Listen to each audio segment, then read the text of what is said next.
Vamos a estar pensando en el tema las preguntas de la salvación. Yo no sé si ustedes saben que la vida está determinada por las preguntas y las respuestas. Nosotros sabemos eso. Solemos, por ejemplo, hacer preguntas como ¿qué haré en la vida? Preguntas como ¿para qué vine al mundo? ¿Para qué estoy acá en el mundo? O también preguntas que tienen que ver, por ejemplo, con preguntas de la parte sentimental. Esas preguntas necesitan también ser respondidas. Por ejemplo, ¿con quién me voy a casar? Esa es una pregunta muy importante. La respuesta que demos a estas preguntas, por supuesto, van a determinar mi felicidad en la vida. Ahora, la gente se hace preguntas como estas y se mueve dentro de esas preguntas y busca las respuestas. Lo que nosotros nos preguntamos esta tarde es hasta dónde la gente se pregunta, valga la redundancia, acerca de dónde va a pasar la eternidad. Una cosa es que el hombre haga planes para vivir en la tierra, como por supuesto lo hacemos todos, pero otro muy distinto es dónde voy a pasar mi eternidad, qué va a pasar con eso. Y en ese sentido, las preguntas de hoy nos orientan, porque el hombre tiene un afán por vivirlo en lo temporal, sin importarle lo eterno. Nosotros sabemos, usted se encuentra con sus compañeros de trabajo, por ejemplo, sus compañeros de estudios, y lo único o lo último que la gente está pensando es en su salvación. Es más, se burlan de nosotros cuando le hablamos acerca de esto. ¿Por qué razón? Porque no tienen en sus mentes, o en su programa, diríamos más bien, el hecho de saber que un día van a enfrentarse con Dios, cara a cara, y la respuesta que se den a las presentes preguntas van a determinar si fui salvo o no fui salvo. Quisiera pues esta tarde que compartamos este pasaje acerca de estas preguntas de la salvación, preguntas que hay que hacerse. Y por cierto, este mensaje yo quiero animarle para que usted lo tome, lo considere, porque a la hora de la evangelización vamos a encontrar muchas cosas que nos van a ayudar precisamente en ese sentido.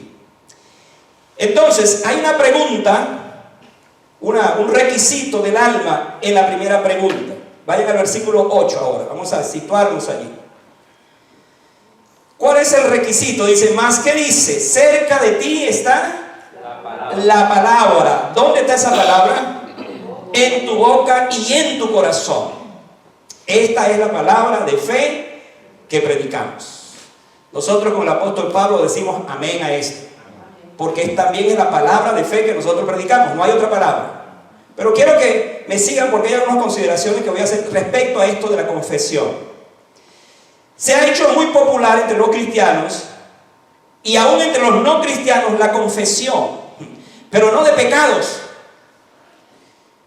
En la llamada corriente del pensamiento, del nuevo pensamiento, corriente filosófica, por allá en el siglo XIX, se introdujo esta manera de pensar, quien estuvo también participando en esto fue la nueva era, el yoga, el positivismo oriental, y por supuesto con una gran incidencia en la fe cristiana.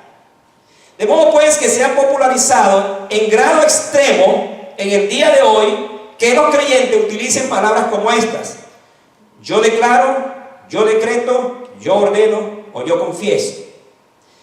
Pero todas estas consideraciones necesariamente no tienen que ver con aquello de decir yo confieso mis pecados. Entonces algunos toman este pasaje, escucha esto, totalmente sacado del contexto, para decir esta es la palabra que tengo para ti hoy, la palabra de fe, dicen ellos. Y entonces la proclaman, la presentan. Pero mis amados hermanos, el texto nos está diciendo otra cosa. Confesar con la boca, en este pasaje, tiene un significado totalmente distinto. Pablo va a decirnos que cerca de ti está esa palabra, es una palabra de fe. Así que los confesadores toman este texto en un lugar que no corresponde, porque Pablo está hablando de la necesidad de la confesión, pero la confesión de nuestros pecados, Y por supuesto es una referencia a aquel que no ha conocido a Cristo todavía, o que está en esa búsqueda. Vayan al versículo 9 y 13 para que encontremos allí algo interesante. Vamos a hablar de con la boca se confiesa, sí, pero se confiesa ¿qué? Para salvación. Mira el versículo que dice, que si confesares ¿qué? Con tu boca, que Jesús es el Señor, y creyeres en tu corazón que Dios lo levantó de los muertos, ¿cuál es el resultado? Serás salvo. Ahora considere este versículo porque lo vamos a tratar después. Si confesares con tu boca, ¿qué es lo que vas a confesar? Que Jesús es el Señor. Yo quiero decir esto a la iglesia ahí, porque siempre tenemos en la iglesia hermanos o amigos que quizás no han hecho una decisión por Cristo, y ahí siempre se está postergando esa decisión. Y la Biblia dice que yo tengo que confesar a Cristo. Porque si yo no confieso a Jesucristo como mi Salvador, entonces un día Jesucristo no me va a confesar delante de mi Padre que está en los cielos. Yo tengo que confesar ahora a Cristo en la tierra para que Él entonces un día me confiese. Lo contrario, de no confesar a Cristo en la tierra, yo no puedo pretender entonces que Él va a aceptarme cuando esté en su presencia. ¿Cómo es la confesión nuestra? Es la pregunta que surge en este pasaje. Obviamente el cristiano ya ha sido perdonado, sus pecados han sido perdonados. El cristiano tiene otra confesión, que es cuando siente que ha ofendido al Señor y por supuesto actúa de esa manera. Pero ¿qué pasaba en aquel entonces con los cristianos? ¿Cuál era la situación de confesar a Jesucristo? Hoy día nosotros sabemos que la gente pues de alguna otra manera se relaciona con la palabra Cristo y la menciona. Pero hermanos, Pablo está hablándonos en este pasaje que la confesión que se hacía en aquel entonces tenía unas implicaciones literalmente de muerte. ¿Por qué razón? Porque había un solo Señor y ese solo Señor se llamaba el César. De modo que si alguien se atrevía a llamar a otro Señor que no fuera el César, pues tenía que prepararse para morir. Y hermanos, la historia está llena de la cantidad de cristianos que murieron porque ellos no confesaron al César, sino que confesaron a Jesucristo. Mire lo que dice el texto, que si confesares con tu boca, ¿qué es lo que va a confesar? Que Jesús es el Señor. Más adelante, el otro versículo 13 dice, porque todo aquel que invocare el nombre del Señor será salvo. Entonces, en todos estos textos tenemos nosotros una seguridad, una certeza de que es necesario esta confesión. Y esta pregunta tiene que ver con esto. Es necesaria una confesión para que pueda haber una salvación. Los hombres que pretenden llegar al cielo sin una confesión, lamentablemente se van a encontrar con una gran sorpresa.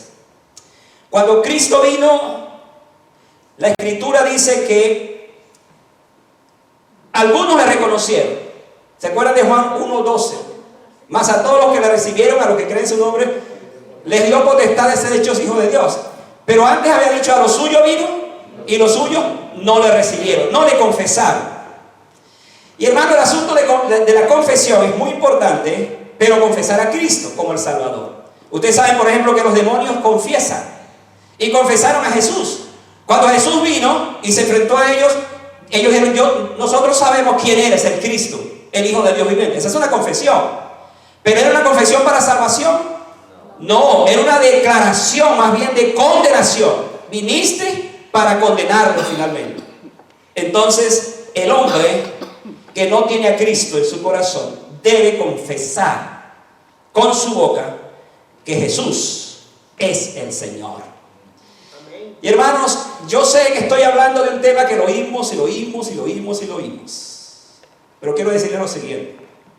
La razón por la cual muchas veces la vida cristiana no tiene la profundidad, la entrega, la dedicación, es porque conocimos a un Cristo como el Salvador, pero necesariamente Jesucristo no es mi Señor.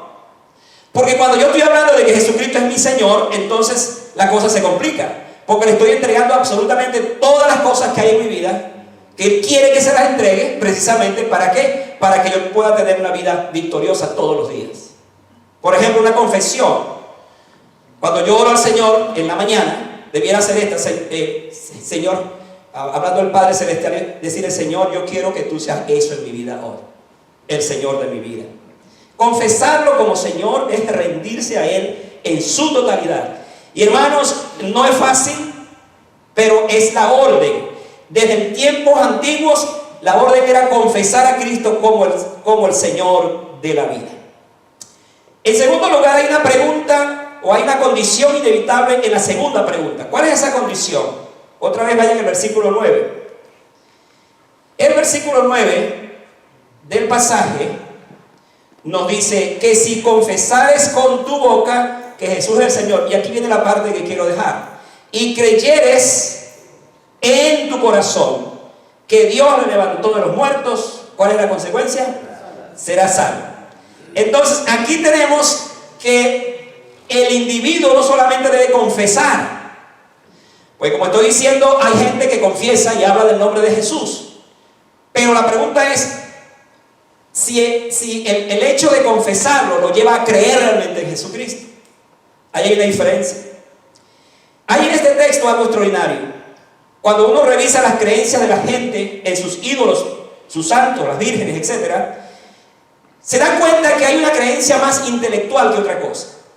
La gente que se rinde ante esos ídolos es un asunto más que todo intelectual y una emoción irracional, pero que no es del corazón necesariamente. Y si bien es cierto que hay una devoción hacia el objeto inanimado, tal creencia no baja al corazón. Porque, hermano, el corazón se diseñó, escuche esto, para que crea solamente en un Dios. Y es el Dios de la Biblia, nuestro Señor Jesucristo. Interesante que se le debe a Blas Pascal, ese científico de la antigüedad, que era cristiano, que dijo que en el corazón del hombre hay un vacío. Y ese vacío tiene la forma de Cristo. Hasta que el hombre no llene ese vacío, estará perdido para siempre. Entonces, todo esto nos pone de manifiesto que yo debo creer en el corazón. Hay que bajar. ¿Por qué? Porque el corazón fue diseñado para eso. Vamos a ponerlo así, hermanos. Vamos a verlo de esta manera. Casi siempre nosotros nos movemos por la razón. Cosas lógicas. Y ahí trabaja la razón. Pero si yo me pusiera a pensar en el corazón como el recinto de la obra del Espíritu Santo o del Espíritu Santo, otra cosa fuera, totalmente diferente. ¿Por qué digo esto? Porque el texto nos dice que yo debo creer en Dios no como algo abstracto y como algo general como lo hace tanta gente. En todo caso hablamos de creer en Dios como el único que hizo posible que Jesucristo viniera, resucitara, muriera y resucitara, y por supuesto ahora está a la diestra del Padre. Y este texto nos muestra en efecto esta verdad, que Dios envió a su Hijo para que el hombre crea exactamente en Él. Esa creencia es la que le va a conducir a la vida eterna. Creer en el corazón es también arrepentirse de los pecados, de modo que al confesar a Cristo también confieso lo que hay en Él, lo que hay en mi corazón. ¿Qué implica esto? Creer en el corazón es poder sacar todo lo que está allí, que se inclina hacia otras cosas, como tendencias de mi corazón, como aquello que no le agrada a Dios, sacarlo y entonces poner a quien tengo que poner allí, que es Jesucristo. Esta es una condición inevitable y esta pregunta nos plantea eso también. Vayan al versículo 11 ahora. El versículo 11 dice, pues la escritura dice, ¿qué es lo que dice la escritura? Todo aquel que en Él creyere no será avergonzado. Qué lindo, hermano. ¿Se acuerda el día cuando conoció a Jesucristo? El día que usted le conoció como el Salvador personal, ese día usted fue el hombre o la mujer más feliz. ¿Sabe por qué? Porque ese día usted creyó en el corazón, creyó allí. Y dice que el que cree en Él no será avergonzado. Amén. Hasta el día de hoy la iglesia del Señor sabe que tiene un Salvador que es Jesucristo y ninguno de nosotros se avergüenza de haberlo conocido. ¿O sí? No nos avergonzamos.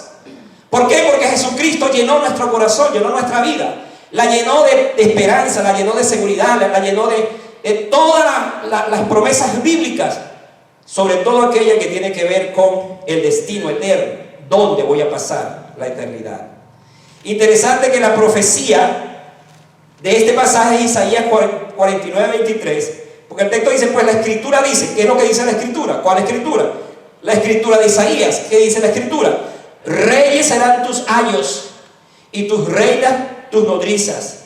Con el rostro inclinado a tierra te adorarán y lamerán en polvo de tus pies y conocerás que yo soy Jehová. Escuche esto, que no me avergonzarán, que no se avergonzarán, gracias, que no se avergonzarán los que esperan en mí. Gloria a Dios. Hasta el día de hoy nosotros esperamos en el Señor y no nos avergonzamos porque Dios no se avergüenza de nosotros. Qué lindo es cuando la Biblia dice que Él no se avergüenza de llamarnos hijos suyos. Y esa connotación de esa palabra es al igual que su Hijo amado. El amor que Dios tiene por el Hijo es un amor que también lo traduce en la vida de nosotros. Así que este pasaje, como ningún otro, nos muestra que tanto judíos como gentiles están en el plan de Dios para la salvación. El domingo pasado yo traje un mensaje que yo sé que a algunos como que les produjo ciertas reacciones en el sentido del tema de la elección.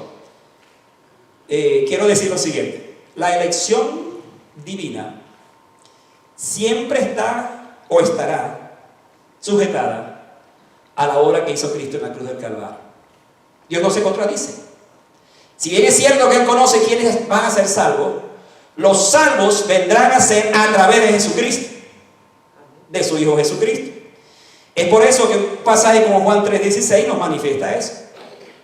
El de tal manera de ese pasaje es como que si nos dijera: no hay nadie en el mundo que escape al amor de Dios, y no puede haberlo porque Dios es amor. ¿Cuál es el problema entonces? Que la gente necesita el creer para poder ser salvo, porque si no hay esa parte no se podrá obtener la salvación.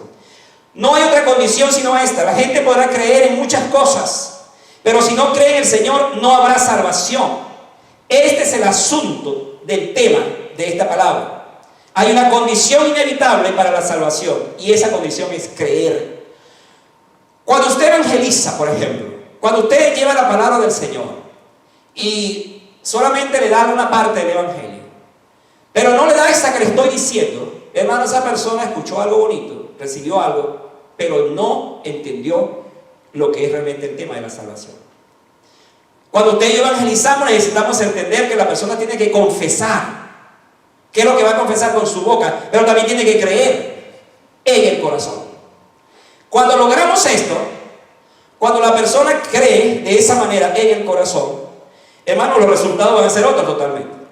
Porque la persona le entregó su vida a Cristo y en consecuencia dice que el Señor no se avergüenza y no se avergonzará de ellos.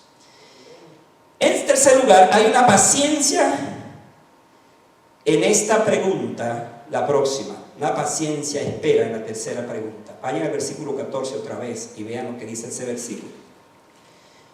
¿Cómo pues invocarán a aquel en el cual no han creído? ¿Y cómo creerán en aquel de quien no han oído? Ahora, deténgase allí. Hay un Dios que necesita ser oído. Necesita ser oído. Es importante que aquí hablemos de las implicaciones de ese Dios para la humanidad, de ese Dios que necesita la gente conocer. Ahora vamos a verlo de esta forma. Hoy día nosotros escuchamos con mucha frecuencia, y hasta los cristianos también hacemos eso, lamentablemente. Nombramos el nombre de Dios de una manera y de otra, e incluso el nombre de Jesús se nombra. Obviamente en algunos casos puede ser una expresión de aclamación, puede ser una expresión de asombro, pero casi siempre es tomar el nombre de Dios en vano. Ahora, la gente necesita oír acerca de Dios, pero del Dios verdadero, de este Dios de la palabra, del Dios que se reveló, que se manifestó y que está, por supuesto, con nosotros viviendo de esta forma. Hay un pasaje interesante en Hechos capítulo 19, el versículo 2. ¿Se acuerdan cuando Pablo estaba en Éfeso? Y allí se encontró con unos discípulos ¿De quiénes eran esos discípulos? Los discípulos de Juan. 12, por cierto, creo que dice el número. Y el apóstol Pablo se encuentra con ellos y le hace la pregunta: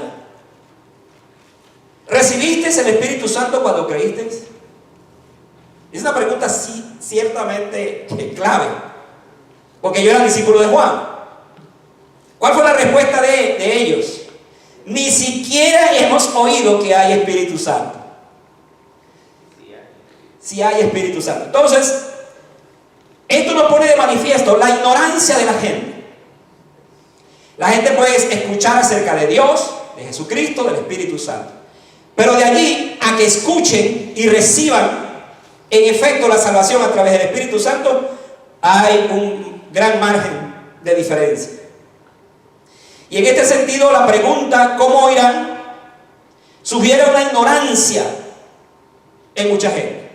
Cuando usted, por ejemplo, se encuentra con alguien, le evangeliza, le habla del Señor, usted nota que hay una ignorancia. Y aun cuando la gente puede hablarle de Dios, hay una ignorancia. Y allí que la importancia de este texto es revelarnos que la gente necesita oír. Es cierto que vivimos en una cultura donde el nombre de Dios y de Cristo se menciona, como he dicho, con frecuencia. Pero lo más importante es que la gente sepa que el Dios que muchas veces lo trae a su conversación o habla de Él, es el Dios que produjo en nosotros el cambio que tenemos. Produjo la salvación. Y esto me hace pensar que hay oídos del alma que necesitan escuchar no cualquier cosa, necesitan escuchar acerca del Señor. No podemos pretender que la gente crea sin que primero haya escuchado. Una de las oraciones que hacemos con frecuencia es: Señor, salva al perdido. Pero, entonces, ¿y lo demás? Salva al perdido. Bueno, vaya al perdido, porque ese perdido necesita oír. Oremos por el perdido, pero vayamos al perdido, porque el perdido tiene oídos que necesitan escuchar el mensaje del Señor. ¿Se dan cuenta que en este pasaje hay algo que es sorprendente también? Allí nos muestra a nosotros este texto lo siguiente, versículo 17: así que la fe es que por el oír. ¿Pero oír qué? La palabra de Dios. Entonces Pablo pregunta: ¿cómo oirán? ¿Cómo oirán? Y hermanos, la condición para la salvación es que el hombre escuche, pero escuche el mensaje claro, transparente, el mensaje del Señor. El asunto que despierta la fe en una persona es cuando oye una palabra de esperanza, de cambio, de amor y de aceptación. Nadie será tan malo para rehusar una palabra sazonada, cuya meta es levantar, restaurar y dignificar, en lugar de aquellas cuyo propósito sería criticar, juzgar y condenar. El Hijo de Dios tiene un mensaje que entregar a aquellos que tienen sus oídos prestos para oír. Así que la fe es por el oír. No podemos pensar que alguien va a escuchar o se va a salvar si no escucha el mensaje del Señor. Yo quiero decir lo siguiente: la gente está escuchando muchas cosas, demasiadas cosas está escuchando, y usted se sorprende incluso de creyentes que siguen escuchando otras cosas, tienen comezón de oír y se están envolviendo en una cantidad de aspectos y alejándose cada vez más de la palabra del Señor. En este caso también el no creyente está en esa condición, porque como tiene deseo de oír, entonces la primera cosa que escucha a lo mejor por allí se va. Y allí es donde las sectas hacen su trabajo. Pero hay un pánico en ese aspecto también en lo que respecta a que podamos nosotros ir y hablarles. Hay un pánico al pensar que no nos oirán cuando le hablemos. Esta es la cosa más fuerte que se enfrenta a la evangelización. Y yo sé que muchos, quizás de ustedes, ojalá no sea así, pero teme que si de repente está conversando con alguien, esa persona le va a rechazar. Pero hermano, ¿a qué tememos si somos rechazados? ¿A qué le tememos? Jesucristo fue rechazado. No solamente fue rechazado, Jesucristo murió, lo crucificaron. Era nuestro modelo. La pregunta es, ¿cómo creerán en aquel de quien no han oído? Yo quiero pensar que este texto es un texto tan actual y que el Espíritu Santo lo toma y Él va preparando el terreno, y cuando tengo la oportunidad de hablarle a alguien, seguramente alguien va a decir, eso es lo que yo estaba esperando. Hermanos, en este tema de la evangelización y la salvación influyen muchos elementos, pero el que más puede afectar es el que tiene que ver con nosotros, y eso me lleva a la última consideración del pasaje, y es que hay un urgente llamado en la cuarta pregunta. ¿Cuál es la cuarta pregunta? Otra vez el versículo 14. Vamos a leer otra vez. ¿Cómo pues se invocarán a aquel en el cual no han creído, y cómo creerán en aquel de quien no han oído? Ahora vea esto. ¿Y cómo oirán sin haber quien les predique? Siga leyendo conmigo el 15.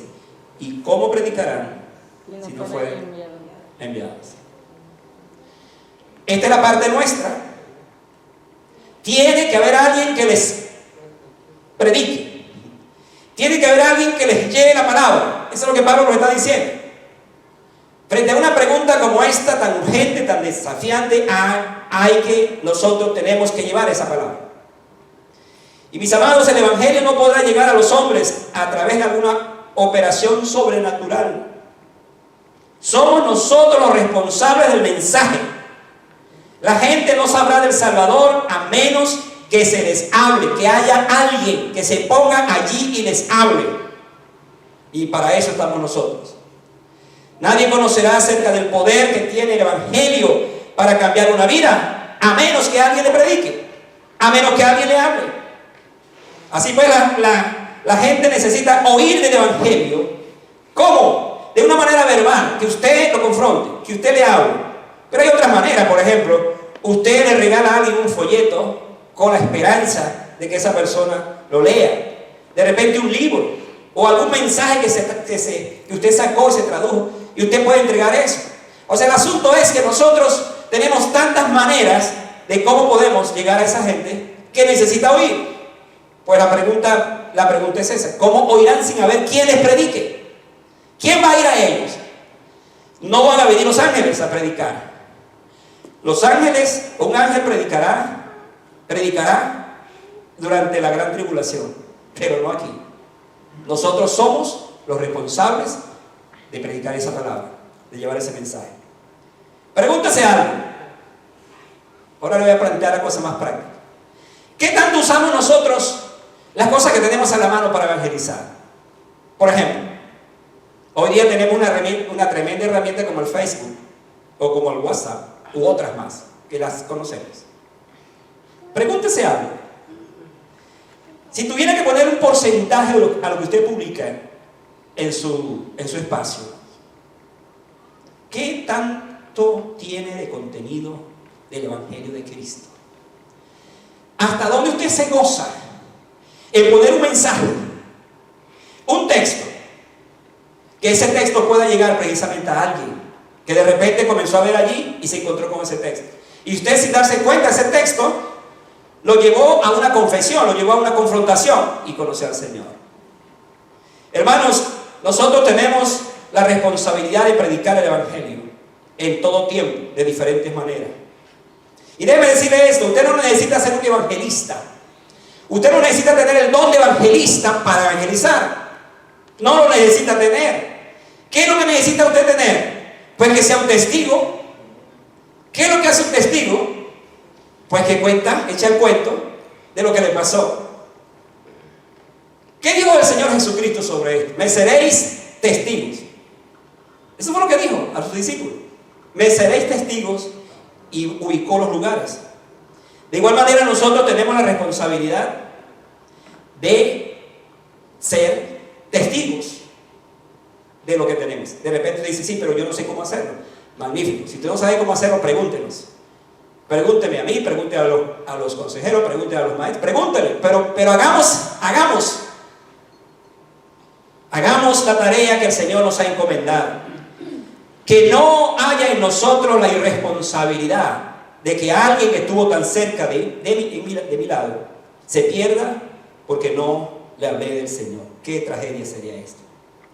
Alguien que esté dispuesto sin muchos dones. ¿Y cómo irán sin haber, por ejemplo, el texto no dice, ¿y cómo irán sin haber un doctor en teología que les predique? Eso no lo dice el texto. Ni tampoco el texto dice, ¿y cómo irán sin un predicador popular que les predique? No dice eso. Lo que sí dice el texto es, ¿cómo irán sin haber quien les predique? Y en ese haber quien les predique estamos nosotros. Está la iglesia del Señor. Yo conocí al Señor a través de un hombre, pastor, que la semana pasada, por cierto, murió. El que quedaba ya de esa generación, de 90 y tantos años. Ese hombre era sencillo, muy sencillo. Pero ese hombre siempre predicaba la palabra. Y siempre él traía un mensaje. Y siempre hacía una invitación. Yo, obviamente, escuché muchas veces el mensaje. Y me acuerdo de una abuelita que siempre me decía, ¿cuándo te vas a entregar? ¿Cuándo te vas a entregar? Y yo, bueno, cuando llegue el tiempo. Y un día el pastor predicó un mensaje que tocó muy hondamente mi corazón. Estaba pasando por una situación muy difícil.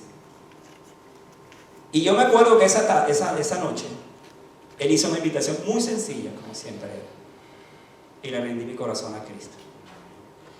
Ese hombre no era un teólogo, hermano, olvídense. Es más, quizás las predicaciones podían ser como que uno no aterrizaba. ¿Por dónde va el pastor? ¿Por dónde anda? Pero hermano, ese hombre tenía una pasión por el Señor. Quería y amaba la palabra de Dios y la presentaba. Yo conocí a Jesucristo con él. Y hoy está con el Señor. Y yo estoy aquí predicando la palabra del Señor. Hay alguien, hermano, que tiene que predicarnos. ¿Quiénes son esas personas? Eres tú, somos nosotros. Mire, hermano, nosotros tenemos un reto grande. Y estamos hablando de ayer para acá con un reto mucho más grande que viene. Nosotros todos tenemos que ponernos las pilas a hablar con esos temas. Todos. Y poder decir, Señor, esta es mi parte en el trabajo de la iglesia. Esto es lo que yo voy a hacer. Gracias a Dios estoy dando mis dones, pero además de mis dones está esta parte. El ser testigo. El predicador Spurgeon, ustedes saben que yo soy muy fanático, si diríamos estos términos. Exacto, de este predicador, Spurgeon, el príncipe de los predicadores. Él predicó sobre este texto un mensaje titulado Toda la maquinaria de la salvación. Interesante. Toda la maquinaria sobre la salvación. Yo les voy a leer el resumen que él hizo para resumir también todo y que oremos al Señor. Él dijo esto. Él dijo lo siguiente. En nuestro texto hay 4 necesidades sobre las que Pablo insiste. Orar a Dios, invocando su nombre, salvará al hombre, si confesares. Orar a Dios, pero primero dice, no se puede orar rectamente sin fe. ¿Cómo pues invocarán a aquel en el cual no han creído? Pero en segundo lugar, no hay fe sin oír. ¿Y cómo creerán en aquel de quien no han oído? En tercer lugar, dijo él, no se puede oír sin un predicador. ¿Y cómo oirán sin haber quien les predique? Y en cuarto lugar, decía él, no hay predicación efectiva si alguien no es enviado. ¿Y cómo predicarán si no fueren enviados? La esencia de esta palabra, hermanos, es que nosotros somos llamados para suplir 2 cosas en la vida. Que la gente confiese y cree. Y que nosotros seamos esos instrumentos. Siempre me ha gustado pensar en esta figura cuando estemos en el cielo. Cuando estemos en el cielo, hermano, el Señor no nos va a preguntar por las cosas que hicimos, que pudieron ser muy buenas para el reino de Dios. Lo que el Señor nos va a preguntar cuando estemos delante de su presencia, ¿cuántas personas yo ayudé para que fueran al cielo? Y eso sí cambia la cosa. Entonces, si eso cambia la cosa, yo tengo que asegurarme de que mientras esté en esta vida, Por lo menos alguien, hermano. Que yo no llegue al cielo. Y Señor, pues aquí estoy, como aquel que enterró el talento. Aquí está, lo enterré porque, bueno, sabía que eres un hombre duro, que siembras o cosechas donde no siembras, etcétera, etcétera. Pero hermanos, la verdad es otra. La verdad es que el Hijo de Dios tiene una palabra de fe que predica. Y cuando eso hace, escucha esta promesa del versículo 15. Cuán hermosos son los pies de los que anuncian la paz, de los que anuncian buenas nuevas. ¿Y qué es la buena nueva? El Evangelio de Cristo. El Evangelio significa buenas nuevas de salvación. Entonces, esto es lo que cuenta y contará para la eternidad. La pregunta final, mi pregunta alrededor de todo esto es: ¿estamos listos para responder a estas preguntas? ¿Estamos preparados para decir, Señor, cuenta conmigo? Hay hombres que tienen que confesar a Cristo, tienen que creer y tienen que oír. Pues aquí estoy yo para hacerlo. Que Dios nos ayude y nos haga los cristianos que cada día estamos dispuestos a hacer la obra del Señor. Vamos a estar de pie para orar.